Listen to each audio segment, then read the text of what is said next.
Hello students, आज हम 8th class का साइंस का हमारा लेसन है फ्रिक्शन चैप्टर 9 ये स्टडी करने जा रहे हैं। तो स्टूडेंट्स, जैसा आप स्क्रीन पे देख पा रहे हैं, हम लोग आज ये लेसन पढ़ेंगे जिसका नाम है फ्रिक्शन। और हमारा टॉपिक शुरू होता है वो है friction unnecessary evil.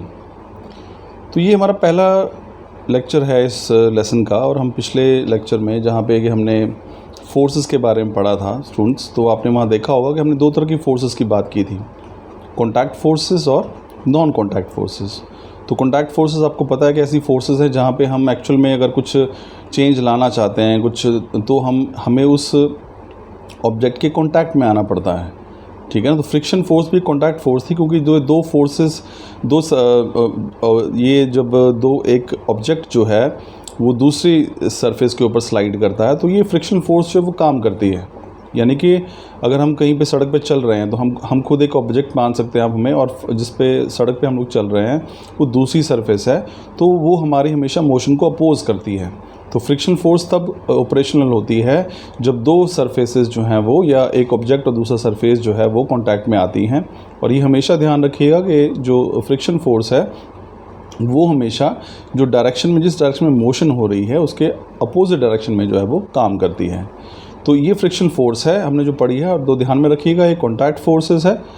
Friction is a contact force and it comes into operation when two different surfaces, one can be object, other can be any other surface, they come in contact with each other, only then it becomes operational. So let us move on to this topic, that is friction. आप देख सकते हैं यहाँ पे screen पे friction unnecessary evil. तो friction, जिसको आप घर्षण बल भी कहते हैं, इसको एक नेसेसरी ईवल कहा गया। नेसेसरी मतलब जो आवश्यक भी है, और ईवल मतलब जो हमारे लिए परेशानी क्रिएट करते हैं। तो ये एक ऐसी चीज़ है जो हमारे लिए परेशानी भी का सबब भी है और हमारे लिए ज़रूरी भी है। तो चलिए आइए समझते हैं, पहले फ्रिक्शन से इंट्रोड्यूस करते हैं फ्रिक्शन को। तो देखिए आप यहाँ स्क्रीन पे देख पा रहे हैं, इसमें लिखा है in daily life you might have seen a vehicle slowing down और you also have stopped your cycle by applying brake whenever needed. कि रोज़मर्रा की ज़िंदगी में आपने देखा होगा कि कुछ व्हीकल्स जो हैं वो चलते चलते रुक जाते हैं। आपने भी देखा होगा कि अगर आप साइकिल पे ब्रेक अप्लाई करते हैं तो साइकिल आपकी रुक जाती है। Did you notice that an object moving on another object surface stops after some time when no external force is applied. क्या आपने नोटिस किया है कि एक ऑब्जेक्ट जो दूसरे ऑब्जेक्ट की सरफेस के ऊपर चल रहा है वो कुछ समय बाद अपने आप ही चलना बंद हो जाता है। Have you ever think about why this happens? हमने कभी सोचा है कि ऐसा होता क्यों है? Have you ever think why a football stops rolling when you stop kicking it? आपने कभी ये महसूस किया है कि फुटबॉल कुछ समय बाद जो है वो धरती पर लुढ़कती लुढ़कती रुक क्यों जाती है जब आप उसे किक मारना हटा देते हैं? और why is it hard to run or walk on a wet smooth surface? और हमारे लिए किसी भी ठोस सतह के ऊपर या फिर किसी गीली सतह के ऊपर या बिल्कुल साफ सपाट जो सतह होती है उसके ऊपर चलना हमारे लिए मुश्किल क्यों होता है? तो बहुत सारे प्रश्न हमारे सामने हैं। ब्रेक लगाने पर साइकिल रुक क्यों जाती है? कुछ ऑब्जेक्ट चलते चलते अपने आप रुक क्यों जाते हैं? फुटबॉल को यदि किक मारी जाए कुछ समय बाद वो रुक क्यों जाती है? और हमारे लिए कई बार बहुत ही गीली सतह पर या बहुत ही प्लेन सरफेस के ऊपर चलना मुश्किल क्यों होता है? तो स्टूडेंट्स, इन सभी सवालों का सिर्फ एक ही जवाब है, और वो है फ्रिक्शनल फोर्स, यानी कि घर्षण बल। तो देखिए यहाँ पे, the reason behind these incident is a force who is opposing the movement. इन सभी के पीछे एक ही प्रकार का बल या फोर्स काम कर रही है जो वास्तव में इस गति का विरोध कर रही है। This force is called frictional force और सिंपली फ्रिक्शन। और इसी बल या फोर्स को हम क्या कहते हैं? फ्रिक्शनल फोर्स, यानी कि घर्षण बल, या सिंपल भाषा में हम इसे घर्षण या फ्रिक्शन भी कह देते हैं। तो आइए स्टूडेंट्स, हम चलते हैं फ्रिक्शन की परिभाषा पे। इसको हम डिफाइन करते हैं, क्या है ये?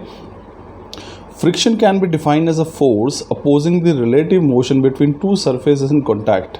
तो फ्रिक्शन, जिसको आप घर्षण कहते हैं, वास्तव में एक ऐसा बल है जो दो ऑब्जेक्ट्स जो मोशन में होते हैं और एक दूसरे की सरफेस इनकी आपस में कांटेक्ट में होती है, तो उनके मोशन का वो विरोध करती है, अपोज करती है। तो ऐसे बल को हम घर्षण बल कहते हैं। अपने दोनों हाथों को आप रगड़ेंगे, देखिए, रगड़ के देखिए, तो अब वो दोनों एक दूसरे के घर्षण, ये अब यहाँ पे जो है हीट पैदा हो जाती है घर्षण बल से। तो ये फ्रिक्शन फोर्स है। जिस दिशा में अपना आप एक हाथ आगे लेकर जा रहे हैं, जो घर्षण है उसका विरोध कर रहा है, उसे आगे जाने नहीं देगा।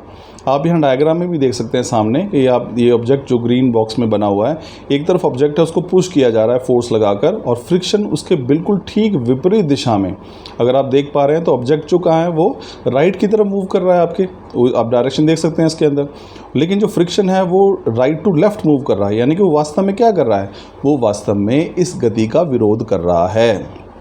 तो जब फुटबॉल को किक मारी गई थी तो और कोई और शक्ति नहीं थी इसने उसको रोका था, वो धरती के घर्षण बल के कारण धीरे धीरे जो है बॉल रुक जाती है, वो फोर्स ही फ्रिक्शन है। तो ये फ्रिक्शनल फोर्स है स्टूडेंट्स, तो ध्यान रखिए फ्रिक्शनल फोर्स जो है कॉन्टैक्ट फोर्स है, ये तब काम करती है जब दो सतह या दो सरफेस आपस में कांटेक्ट में आते हैं, और ये हमेशा एक और चीज़ ध्यान रखिएगा, फ्रिक्शन हमेशा मोशन का विरोध करती है, इसे अपोज करती है। जिस डायरेक्शन में आपकी साइकिल आगे जा रही है फ्रिक्शन हमेशा उसके अपोजिट चलती है, जिस डायरेक्शन में आप भाग रहे हैं फ्रिक्शन हमेशा उसके अपोजिट डायरेक्शन में काम करेगी, तभी आपको रुकने के लिए मजबूर करती है। बॉल को किक मारी गई है, जिस दिशा में बॉल जा रही है फ्रिक्शन हमेशा उसके विपरीत दिशा में काम करती है, इसलिए फुटबॉल जो है वो कुछ समय बाद रुक जाती है। तो स्टूडेंट्स ये हमारे पास था फ्रिक्शन के लिए इंट्रोडक्शन। बाकी टॉपिक को हम नेक्स्ट अपने लेक्चर में समझेंगे। एक बार फिर से रिवाइज करते हैं। फ्रिक्शन जो है वो एक ऐसी फोर्स है जो कि किसी भी वस्तु की गति का विरोध करती है।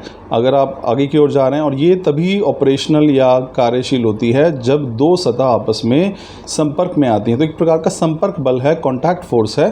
तो मैंने आपको उदाहरण देकर समझा दिया कि फुटबॉल को यदि किक मारी गई है तो कुछ समय बाद वो चलती चलती अपने आप ही रुक जाती है। दरअसल वो फ्रिक्शन फोर्स ही है, घर्षण बल ही है धरती का, जो उसे रोकने पर मजबूर करता है। और एक चीज़ और ध्यान रखिएगा कि फ्रिक्शन हमेशा जो फोर्स की डायरेक्शन है, जो ऑब्जेक्ट के मोशन की डायरेक्शन है, हमेशा उसके अपोजिट काम करती है, वो मोशन को रोकने का प्रयास करती है।